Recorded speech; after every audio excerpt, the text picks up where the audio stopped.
Hi friends, అందరూ ఎలా ఉన్నారు? ఈరోజు ముల్లంగి కర్రీ ఎలా చేయాలో ఈ వీడియోలో చూసేద్దాం. కావాల్సిన పదార్థాలు: ముల్లంగి, టమోటా, ఆనియన్, శనగకాయ పప్పులు, మంచి పప్పులు, తెల్లగడ్డలు, చింతపండు, కొబ్బరి, మసాలా పొడి, కొంచెం మామిడికాయ తురుము, ఇంగువ, ఇంటి పొడి. ముందుగా కట్ చేసి పెట్టుకున్న రాడిష్ని ఒక గిన్నెలో వేసి ఉడకబెట్టుకోవాలి. ఇది కొంచెం వాసన వస్తుంది కాబట్టి ఇలా ఉడకబెట్టుకోవడం వల్ల స్మెల్ అనేది పోతుంది. ఉడికిన తర్వాత ఒక బొక్కల గిన్నెలోకి వంచుకోవాలి. మిక్సీ కప్ తీసుకోవాలి. దాంట్లో కొంచెం కొబ్బరి, ఉప్పు వేసుకొని మెత్తగా గ్రైండ్ చేసుకోవాలి. అన్నీ కలిపి మిక్సీకి వేస్తే పడవు కాబట్టి కొబ్బరి ఒకటి సపరేట్గా మిక్సీకి వేసుకోవాలి. ఆ తర్వాత కొంచెం మంచి పప్పులు, శనగకాయ పప్పులు వేసి మళ్ళీ ఒకసారి మిక్సీ పట్టుకోవాలి. మిక్సీ పట్టుకున్న తర్వాత ఇలా పౌడర్ వస్తుంది. కొన్ని తెల్లవాయలు, కొంచెం మసాలా పొడి యాడ్ చేయాలి. మసాలా పొడి కొంచెం ఎందుకంటున్నానంటే ఇది హోమ్మేడ్ మసాలా పొడి, ఇంట్లోనే తయారు చేసుకుంటాం. కొంచెం వేసినా కూడా ఘాట్ అనిపిస్తుంది. అన్ని కర్రీస్లో కొంచెం కొంచెమే వేసుకుంటాము. ఫైనల్గా ఇలా పౌడర్ వస్తుంది. కర్రీలోకి వెళ్ళిపోదాం. కడాయి పెట్టుకొని గ్యాస్ ఆన్ చేసుకుందాం. కడాయి హీట్ ఎక్కిన తర్వాత దాంట్లో కొంచెం ఆయిల్ వేసుకోవాలి. మా వాడికి స్కూల్ టైం అవుతుందని చెప్పి రైస్ ఆన్ చేసేసాను. పాత బియ్యం అయితే కుక్కర్లో పెట్టేదాన్ని, ఇవి మామూలు బియ్యం అని చెప్పి చెరువులో పెట్టుకున్నాము. హీట్ అయిన తర్వాత ఆవాలు, జీలకర్ర, ఉద్దిపప్పు, శనగపప్పు వేసుకొని, మా అత్తయ్య ప్రతి ఒక్క వంటలలో కంపల్సరీ మెంతు పొడి, ఇంగువ కంపల్సరీ వేస్తుంది. ఇంగువ వేయడం వల్ల టేస్ట్ బాగా వస్తుంది. మెంతు పొడి తినడం వల్ల షుగర్ వచ్చే ఛాన్సెస్ తక్కువ ఉంటాయి.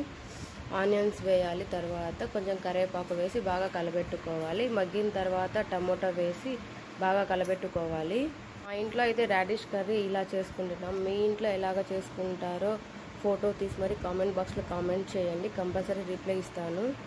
కొంచెం పసుపు, కారపొడి వేసుకోవాలి. ఆయిల్లోనే కారపొడి వేయడం వల్ల కర్రీ అంతా అయిపోయిన తర్వాత ఎర్రగా కలర్ అనేది బాగా కనిపిస్తుంది.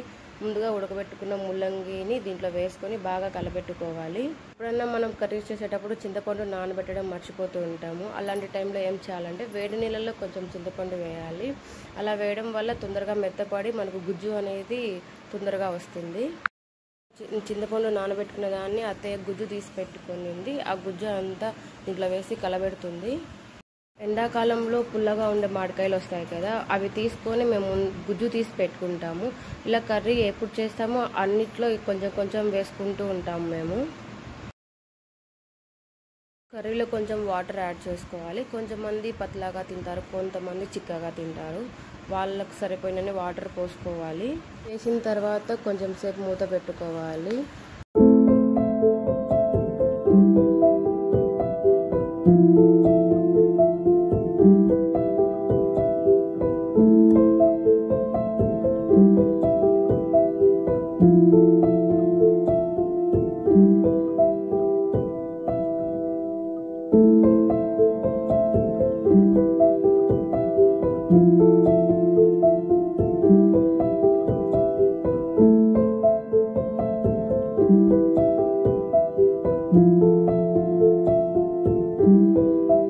మనం మసాలా అంతా రెడీ చేసుకున్నాం కదా, అది కొంచెం కొంచెం వేసుకుంటూ కలుపుకుంటూ రావాలి. అంతా ఒకసారి వేస్తే చిక్కగా, నీళ్ళు ఏం కలపలేదు కాబట్టి బూజు అనేది ఏమి రాదు. ఎక్కువ రోజులు నిల్వ ఉంటుంది, ఫ్రిడ్జ్లో స్టోరేజ్ చేసుకోవచ్చు. ఇలా వేడిగా ఉన్నప్పుడు మాత్రమే పొడి వేసుకోవాలి. ముందు వేస్తే సక్రమంగా కలసదు. ఇలా ఉన్నప్పుడు వేస్తే అంతా ఈవెంట్గా కలుస్తుంది. చూసారు కదా, ఎంతో టేస్టీగా ఉండే radish curry ready. Thank you for watching. Share, comment, subscribe. Vasu small world.